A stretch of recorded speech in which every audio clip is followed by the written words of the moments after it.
সোমবার থেকে এ রাজ্যে কার্যকর হলো গুন্ডা দমন আইন।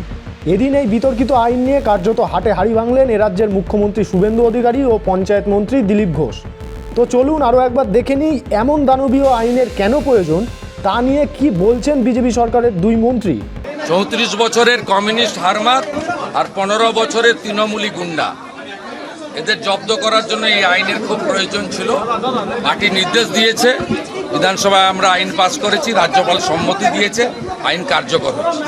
বেশ কিছু বছর ধরে পশ্চিমবঙ্গের মানুষ এই যে দাদাগিরি গুন্ডামি দেখেছে না, সবাই তাতে ক্লান্ত, ক্ষুব্ধ।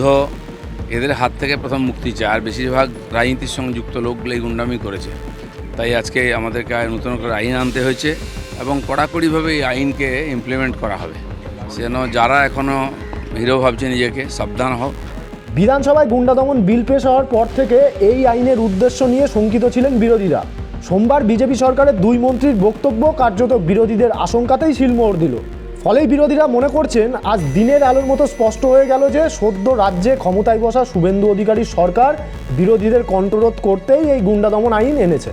ভারতের সংবিধানের 19 নম্বর ধারায় নাগরিকদের প্রতিবাদ ও আন্দোলন করার অধিকার দেওয়া হয়েছে এবং 21 নম্বর ধারায় নাগরিকদের ব্যক্তি স্বাধীনতার অধিকার দেওয়া হয়েছে। আজ অভিযোগ উঠছে এই শুভেন্দু অধিকারী সরকার কদিন আগে সংবিধান ছুঁয়ে শপথ নিয়ে সরকারে বসেছে, তারপরই তারা গুন্ডা দমন আইন এনে সংবিধানের 19 ও 21 নম্বর ধারার অধিকারকে খর্ব করতে উদ্যত হয়েছে। ফলে আজ বিরোধীরা প্রশ্ন তুলছে, এরপরও কি এই বিজেপি সরকারকে গণতান্ত্রিক সরকার বলা যাবে? আর তাদের এই শাসন কি আইনের শাসন নাকি জঙ্গলের শাসন? তো এই নিয়ে আপনি কি মনে করছেন? আপনার মতামত অবশ্যই আমাদের কমেন্ট বক্সে লিখে জানান।